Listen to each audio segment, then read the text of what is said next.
اللہ کے نام سے جو سراسر رحمت ہے، جس کی شفقت ابدی ہے۔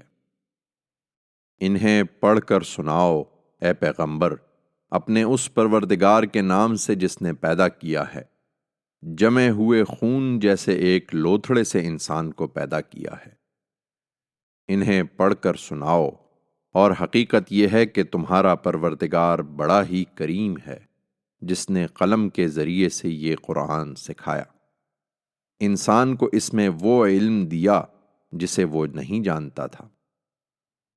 اس کے مقابلے میں جو باتیں یہ بناتے ہیں وہ کچھ نہیں ہے پیغمبر، ہرگز نہیں۔ انسان یقیناً سرکشی کر رہا ہے، اس لیے کہ اپنے آپ کو اس نے بے نیاز سمجھ لیا ہے۔ اس میں شبہ نہیں کہ اسے ایک دن تیرے رب ہی کی طرف پلٹنا ہے۔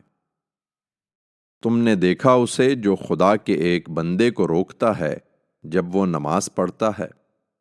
ذرا دیکھو تو، اگر وہ بندہ ہدایت پر ہو یا پرہیزگاری کی تلقین کرتا ہو۔ ذرا دیکھو تو، اگر اس بدبخت نے جھٹلایا اور منہ موڑ لیا ہو۔ کیا اس نے نہیں جانا کہ اللہ دیکھ رہا ہے؟ یہ کچھ نہیں، ہرگز نہیں۔ اگر یہ باز نہ آیا تو ہم اس کی چوٹی پکڑ کر گھسیٹیں گے، جھوٹی نابکار چوٹی۔